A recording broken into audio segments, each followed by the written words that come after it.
La question du registre social unique comme étant un outil de protection sociale était le sujet au cœur des échanges de la rubrique Le débat de Le Grand Soir de ce 15 octobre 2024.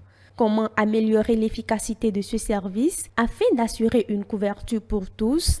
Le juriste Julio Tometti répond. Il faut commencer par vulgariser véritablement ce mécanisme parce qu'il y a mis le disait tout à l'heure, il s'agit d'abord d'une phase d'identification qui est une sorte de recensement pour pouvoir faire la cartographie des personnes qui sont éligibles à ce programme-là. Le décret, dans ses premiers éléments, a clairement clarifié en fait les personnes éligibles à ce programme.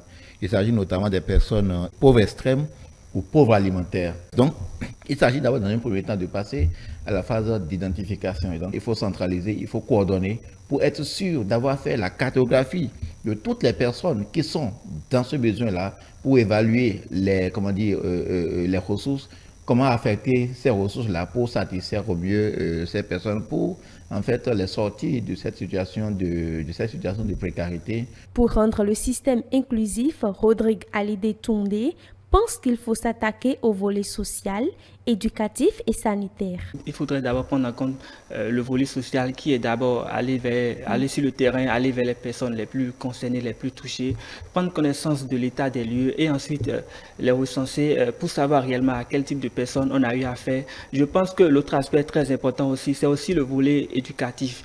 Il faut aussi accompagner l'éducation des jeunes filles puisque le programme a été institué justement pour pouvoir faciliter le redressement économique du Bénin.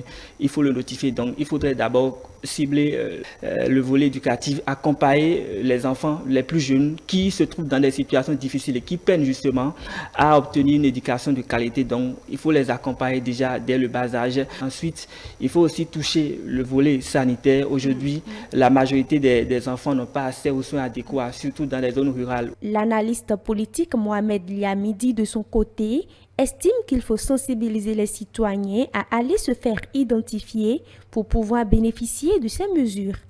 Que chacun comprenne quel est le rôle qu'il doit jouer. Parce que de cette façon, on saura comment est-ce qu'il faut accompagner. Donc pour qu'on puisse en arriver, il faut que les gens aient l'information et aient les comportements adaptés. Quand on dit aux gens de s'identifier, on a distribué aussi le fait que les gens, par exemple, puissent recevoir les SIM, mettre ça dans un téléphone, qu'on puisse les joindre, il y en a qui ont peur et qui pensent peut-être que c'est à d'autres buts, c'est-à-dire que c'est pour d'autres fins. Peut-être qu'on veut venir les chercher. C'est-à-dire qu'il y a ce mélange-là, ces rumeurs qui ont été propagées, qui ne facilitent pas aussi la tâche. Donc il faut travailler à déconstruire ces mythes-là qui ne favorisent pas, en fait, qui ne facilitent pas la progression, la marche vers la progression.